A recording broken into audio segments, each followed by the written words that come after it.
우리가 지난주부터 원래 사역 주제인 이 믿음과 말씀을 맞이해서 우리 믿음의 엑기스라고 말할 수 있는 이 사도신경, 우리의 신앙의 고백을 우리가 함께 살피고 있습니다. 근데 여러분, 이 신앙의 고백을 말이에요, 이렇게 말로도 하죠. 그러니까 신앙 고백이지 않습니까? 그런데 어떤 문양이나 어떤 표식으로도 할 수 있다는 거 아세요?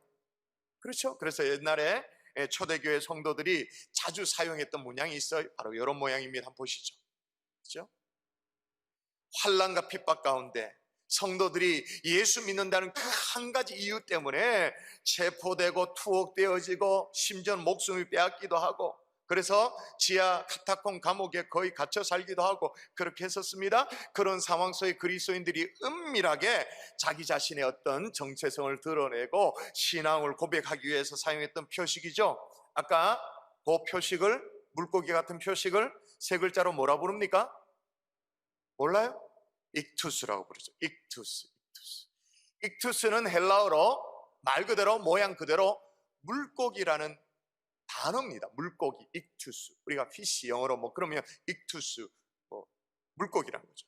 그런데 초대교회 성도들은 물고기라고 쓰고 물고기라고 읽지 않았다. 이게 중요한 거예요. 어떻게 읽었냐? 그 이니셜을 따가지고 예수 그리스도 하나님의 아들 구세주라고 읽은 거예요.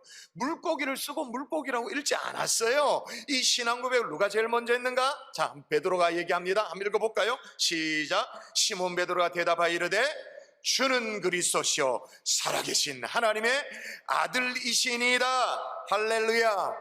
예수 믿는 것 때문에 그렇게 고문을 당하고 그렇게 죽임을 당해도 이 고백을 얼마나 철저하게 했던지, 여러분, 예수 믿는다는 한 가지 사실만으로 모진 핍박을 받았음에도 불구하고 주의 복음이 놀랍도록 증거되어졌던 그 이유, 지하 카타콤에서 피단줄기 없는 곳에서도 예배를 하면서도 믿는 자들의 수요가 계속적으로 늘어났던 그 이유가 뭘까요? 신앙 고백을 멈추지 않았기 때문입니다. 예수 그리스도 하나님의 아들 구세주라. 여러분, 이 신앙 고백의 정신이 고스란히 녹여져 있는 곳이 있습니다. 그게 뭘까요? 사도신경. 그리고 오늘의 그 사도신경의 고백, 오늘 살피고자 하는 내용이죠. 그 외아들 우리 주 예수 그리스도를 믿사오니. 그래서 지난주에 말씀드린 것처럼 사도신경 세 가지를 믿는다고 말하는 거예요. 첫 번째는 성부 하나님을 믿습니다. 맞죠? 두 번째는 뭐예요? 성자 예수님을 믿습니다. 세 번째는 뭐예요? 성령 하나님을 믿습니다. 그렇게 고백합니다. 근데 그 고백 가운데 가장 많은 분량을 차지하고 있는 게 누구냐? 성자 예수님에 대한 고백이에요. 우리 사도신경을 살펴봐도 대충 알 수 있습니다만은 조금 정확성을 두기 위해서 영문 사도신경을 살펴보면 사도신경 전문이 108개 단어로 구성되어 있거든. 그런데 무려 68개, 3분의 2 가까이가 예수님에 대한 고백으로 가득 차게 돼 있어요. 그 외아들 우리 구주 예수 그리스도부터 쭉 시작해가지고 산자와 죽은 자를 심판하러 오시리라까지. 왜 그럴까요? 왜 이 예수님에 대한 고백이 3분의 1을 차지할까요? 뭐니 해도 우리 신앙의 뼈대가 뭐라는 거예요? 우리 신앙의 뼈대는 예수 그리스도인 줄 믿습니다. 그래서 여러분, 우리가 믿는 이 신앙을 무슨 교라고 불러요? 세상 사람들의 말로는 이렇게 우리에게 당신들도 교 믿냐고, 어느 교 믿냐고 이런 얘기 하잖아요. 그렇게 얘기할 때 우리 신앙을 무슨 교라고 말합니까? 기독교라고 말하죠. 네, 여러분 생각해 보셨어요? 우리 하나님을 믿어요. 그런데 하나님 교라고 부르지 않아요. 우리의 신앙을 하나님 교라고 부르지 않아요. 기독교, 그리스도교 그렇게 말합니다. 왜 그래요? 우리 신앙의 뼈대가 뭐니 해도 예수 그리스도이기 때문인 거예요. 그런데 여러분, 사도신경에 나오는 이 예수 그리스도에 대한 신앙 고백이 이게 또 둘로 나눠요. 요게 예수 그리스도에 대한 내용이 둘로 나눠요. 하나는 예수님의 칭호에 관한 내용, 또 하나는 예수님의 생애, 예수님의 삶에 관한 내용으로 이렇게 나눠지게 되어지는데, 오늘 우리가 살피고자 하는 것은 예수님의 고백이 둘로 나눠지는 것 중에 첫 번째에 해당되는 칭호에 관한 부분, 그 외아들 우리 구주 예수 그리스도를 믿사오니. 이 신앙 고백을 통해서 초대교회 성도들이 갖고자 했던 이 신앙 고백의 정신으로 다시 한번 돌아가는 하나님의 종들 될 수 있기를 주의 이름으로 축원합니다. 축원합니다. 자, 첫 번째 고백이 뭐냐? 따라하십시다. 예수님을 하나님의 외아들이시다. 여러분, 예수님은 성부 하나님의 외아들이시다라는 걸 증거하는 그 성경의 내용들은 뭐 너무 많습니다. 예를 들면 마가복음 1장 1절에 첫 시작이 이렇게 딱 나와요. 어떻게 나옵니까? 자, 읽어보십시다. 같이 마가복음 1장 1절 시작. 하나님의 아들 예수 그리스도의 복음의 시작이라. 하나님의 아들 그렇게 말합니다. 예수 그리스도 하나님의 아들. 근데 그 아들에 대한 설명을 좀 더 구체적으로 하고 있는 대표적인 성경 본문이 있죠. 웬만하면 다 암송은 가능합니다. 요한복음 3장 16절 암송해 볼까요? 시작. 하나님이 세상을 이처럼 사랑하사 그까지 뭘 주셨다고요? 독생자를 주셨대. 그러니까 예수님이 하나님의 아들이긴 아들인데 어떤 아들이라고 말하냐? 독생자. 사도신경도 마찬가지잖아요. 그 외아들 우리 주 예수 그리스도.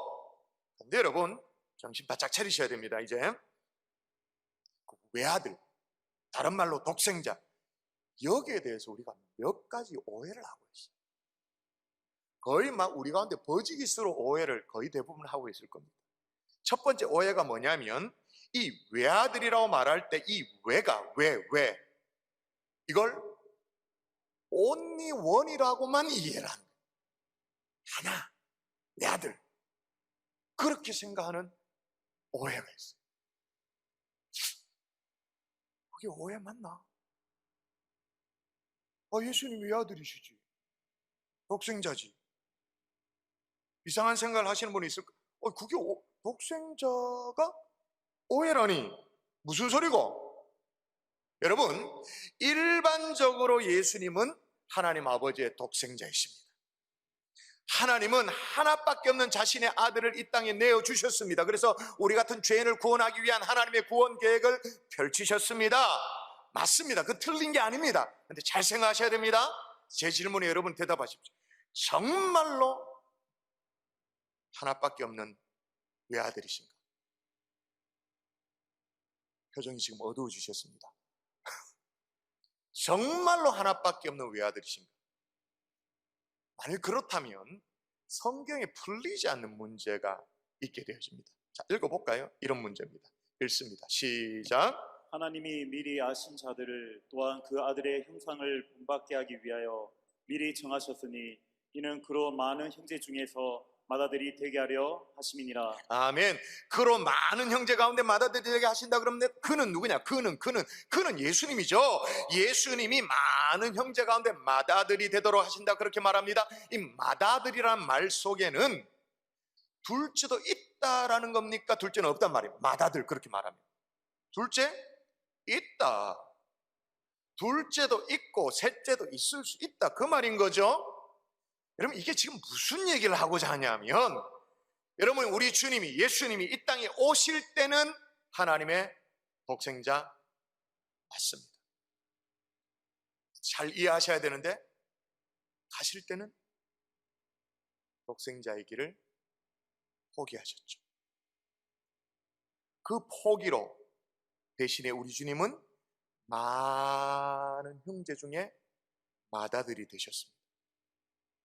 그래서 하나님의 둘째 아들, 셋째 아들, 누가 될 수 있도록 하나님이 하셨습니까? 예수님이 하셨습니까?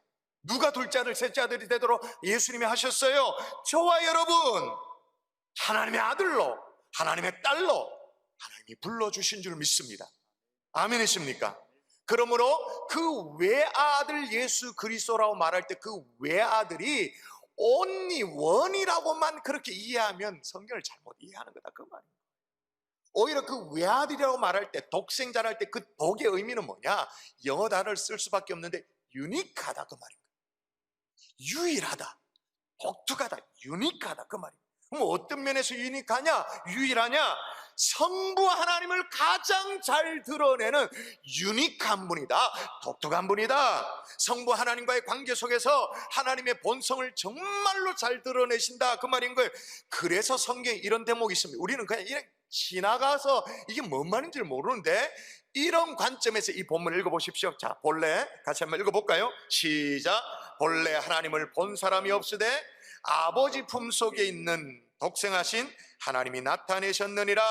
독생하신 하나님이 누구예요? 독생하신 하나님, 예수님 맞죠? 예수님이 아주 유니크하게, 아주 독특하게, 아주 유일하게 뭘 드러낸다고요? 하나님을 드러내는 거예요. 하나님 드러내 보이시는 거예요. 그 어느 정도로 잘 드러내 보이시느냐? 제가 또 읽어볼게요. 예수께서 이르시되 빌립아, 내가 이렇게 오래 너희와 함께 있으되 내가 나를 알지 못하느냐? 그 다음 중요합니다. 나를 본 자는 아버지를 보았거늘 어찌하여 아버지를 보이라 하느냐. 자, 예수님을 본 자는 누구를 본 것이라고 말합니까? 아버지, 하나님 아버지. 그 예수님은 하나님이 어떤 분인가를 정말로 잘 드러내시는 분이신 거예요. 또 하나의 오해가 뭐냐? 우리가 독생자로 말할 때 조금 전에는 독에 해당되는 오해인데, 이번엔 두 번째, 생에 대한 오해가 있어요. 이 생이라는 말이 한자로 날생자잖아요. 날생자. 그 날생자잖아요. 그러니까 우리는 어떤 생각이냐? 누군가로부터 낫다라고 생각하는 예수님. 독생자. 그 외아들, 그럴 때 아들, 그러면 누군가로부터 낫다 이렇게 생각합니다. 그러면서 생각이 어디까지 이제 진도가 나가냐 하면 잘못된 생각입니다만, 예수님이 낳았으면 하나님 아버지도 부인이 있으신가? 그럼 하나님 아버지가 있으면 자연스럽게 하나님 이제 어머니도 계신다, 뭐 이딴 소리를 하고 있는 거예요.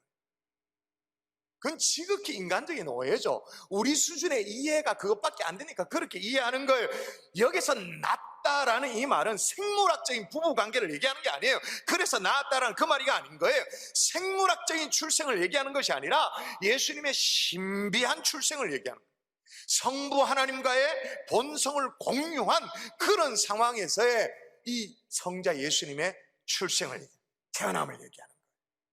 어느 정도이냐? 어느 정도로 성부 하나님과 본성을 공유하시느냐? 자, 한번 볼까요? 자, 이렇게 말합니다. 같이 시작. 나와 아버지는 하나이니라. 성부 하나님과 성자 예수님이 하나라고 얘기할 정도로, 이 하나라는 말이 또 단순히 그게 또 일이다 하나다 이렇게 이해하면 좀 곤란한데, 그러니까 하나님과 아들 성자 예수님이 본질적으로 같다. 우리가 여러분 그 외아들 예수 그리스도를 믿습니다라고 고백할 때 그 속에 담겨있는 의미가 뭐냐? 예수님은 성부 하나님의 본질을 정말로 잘 드러내는 유니크한 독생자입니다 고백하는 거예요. 하나님과 본질적으로 같은 하나님이십니다. 그걸 고백하는 거예요. 아멘이세요? 또 하나 뭘 고백해야 되냐 하면 따라하십시다. 예수님은 그리스도가 되신다. 그리스도가 되신다. 여러분, 예수는 예수님의 이름입니다. 이렇게 얘기하면 이 목사님 참 건방스럽다. 예수님이라고 말해야 되지 예수라고 그렇게 생각할 수 있는데, 좀 들어보십시오. 하나님은 예수님이 이 땅에 보내실 때, 태어나게 할 때 천사를 통해 가지고 이름을 지어줬어요. 이름을 줬어요. 어떻게 줬냐? 보라, 내가 잉태하여 아들을 낳으리니 그의 이름을 예수라 하라. 그러니까 천사가 정해줬다, 지어줬다라는 측면에서는 굉장히 신비한 거죠.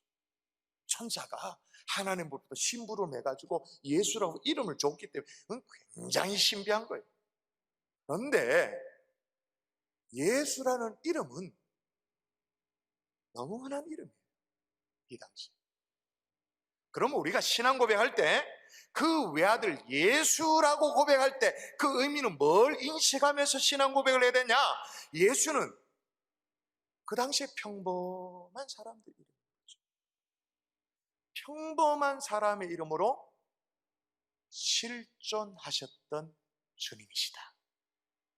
신화 속의 이름이 아니다. 실존하셨던, 평범한 우리와 똑같은, 그러나 역사 속에 그대로 존재하셨던 그런 주님이시다라고 고백을 해야 되는 거예요. 근데 이제 중요한 것은 그 다음부터입니다. 우리가 신앙 고백할 때 그 외아들 예수, 여기에 끝납니까? 예수 다음에 뭐가 붙어 있습니다. 예수는 뭐예요? 그 다음에 그리스도라고 붙어 있죠. 여러분, 예수는 예수님의 이름입니다. 근데 그리스도는 예수님의 직책입니다. 이름보다 더 중요한 것은 우리 주님에게서는 직책이 중요하죠. 공식적인 직책이 더 중요합니다. 여러분, 그리스도라는 말은 또 역시 헬란 말입니다. 그러면 구약시대 히브리 말로 말하면 그리스도는 뭘까요? 메시아죠. 그리스도랑 메시아 똑같은 말이에요. 베드로가 그래서 신앙 고백할 때 다시 보면 아주 중요한 고백을 하잖아요. 다시 한번 읽어볼까요? 시몬 베드로가 같이 읽습니다. 시작. 시몬 베드로가 대답하여 이르되 주는 그리스도시요 살아계신 하나님의 아들이시니이다. 아멘. 우리말 성경이 이게 구분이 잘 안 됩니다만 원문이나 영어 성경을 보면 그 크라이스트 그리스도 앞에 정관자 꽉 박혀 있어요. 더라고, 더 크라이스트. 그건 뭐예요? 그 그리스도, 그 메시아, 이스라엘 백성들이 구약시대부터 오매불만 기다리고 기다렸던 또 기다렸던 그 구세주 예수가 그 메시아가 된다, 그렇게 고백하고 있는 거예요. 여러분, 원래 그리스도라고 고백을 할 때 그리스도라는 말은 기름 부음 받은 자라는 뜻입니다. 기름 부음 받은 자. 구약시대 때 기름 부음 받는 사람은 세 종류의 사람이죠. 일종의 어떤 기름을 붓는다는 건 대관식의 의미, 어떤 뭐랄까 자리에 오르는 취임식과 같은 그런 의미가 있는 게 기름 붓는 거거든요. 그 기름을 부었던 사람은 그리스도라고 말할 수 있는데 그 그리스도는 세 가지. 어떤 사람입니까? 첫 번째, 구약의 선지자, 기름 부음 받았죠. 두 번째, 제사장, 기름 부음 받았죠. 왕, 기름 부음 받았습니다. 이 세상에 그러므로 오셔서 우리를 위해 예수님께서 세 가지 직무를 행하신다, 그 말입니다. 어떻게 해요? 선지자, 제사장, 왕으로. 예수님이 선지자 노릇하셔서 선지자 뭐예요? 가르쳐 주신다, 그 말인 거예요. 하나님의 뜻을 가르쳐 준다, 그 말인 거예요. 하나님의 뜻을 밝히 드러내 보여서 알려준다, 그 말입니다. 자, 오늘 본문 보세요. 다시 한번 읽습니다. 본래 같이 시작. 본래 하나님을 본 사람이 없으되 아버지 품속에 있는 독생하신 하나님이 나타내셨느니라. 하나님이 눈에 안 보여요. 알 수 없어요. 그런데 예수가 인간의 몸으로 오셔서 성자 하나님께서 이 땅에 오셔가지고 하나님이 어떤 분인지 밝히 드러내 보이는 거예요. 가르쳐 주시는 거예요. 그리고 하나님께로 우리를 인도하는 거예요. 가장 완벽한 선지자 노릇 하시는 주님이시다, 그 말입니다. 할렐루야. 그리고 제사장으로서 이 예수님은 아예 그냥 자기 자신이 대속의 제물이 돼주셔. 제사장 노릇만 하는 게 아니라 대속의 제물까지 대주. 여기 나오잖아요. 염소와 송아지의 피로 하지 아니하고 그런 걸로 하지 않고 오직 자기 피로 영원한 속죄를 이루사 단번에 성소에 들어가셨느니라. 완벽한 제사를 집내는 건 물론 당연하거니와 자기 스스로 제물이 되어주셔서 속죄 제물이 되어주셨다, 이런 제사장이다, 그 말입니다. 마지막 세 번째로 예수님은 우리의 왕이 되어주시는데, 본디오 빌라도에게 마지막 십자가 직전에 본디오 빌라도는 뭘 알고 물었겠어요? 뭘 모르고 물었겠지. 하여튼 묻습니다. 빌라도가 예수께 물어 이르되 네가 유대인의 왕이냐? 근데 대답을 어떻게 하신다고요? 이르시되 네 말이 옳도다. 무슨 말이에요?